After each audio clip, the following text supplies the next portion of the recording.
Well, it's time to preview March and all of its madness. That's just a little Easter egg for the sports-minded among us. Well, speaking of Easter, we are moving fast in that direction. We've reached the epicenter of God's story, laid out for us in the Bible. Throughout the journey of God's people, we've seen God's faithfulness over and over. We've heard God's promise to send a rescuer, and now we've seen how He fulfilled that promise by sending Jesus. God's very own Son gave up everything to come live among us, to show us what it truly looks like to love God and love others. Jesus puts us first in everything. It's the perfect picture of humility, which we define as putting others first by giving up what you want. You may have heard Jesus' teaching referred to as the upside down kingdom. After all, putting others first instead of striving to get ahead yourself is the flip side of this world standard. Our theme, Upside Down, treat others the way Jesus treats you, reflects this truth for kids in a visual way. The March memory verse also reinforces this idea. Don't do anything only to get ahead.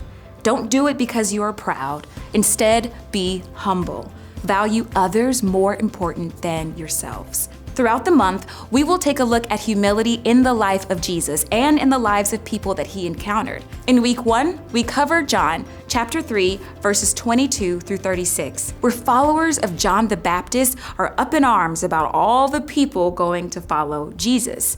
He's the competition, right? But John the Baptist is secure in his calling, that his whole purpose is to point people to Jesus rather than to himself. Bottom line, Jesus must increase, I must decrease. In week 2, we take a look at Matthew chapter 8, verse 5 through 13, where a Roman commander comes to Jesus for help.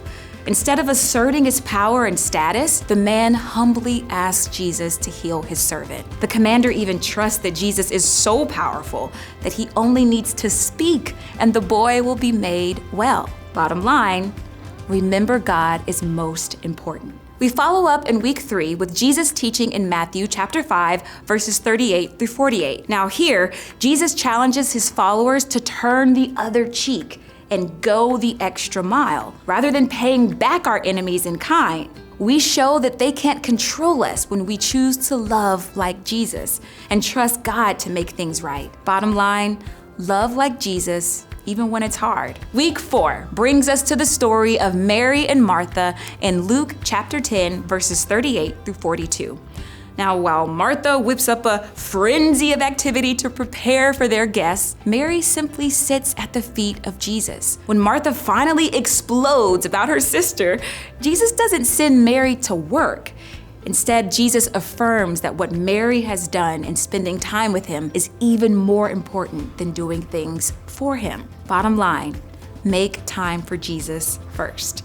We wrap up the month in John chapter 12, verse 9 through 16, and chapter 13, verses 1 through 17, as Jesus approaches Jerusalem during Passover week. Days after entering Jerusalem on a donkey, to the cheers of a multitude, Jesus celebrates the Passover meal with His closest friends. And instead of demanding that He be served, Jesus takes on the role of the lowliest servant by washing His disciples' feet, even those of Judas, His betrayer.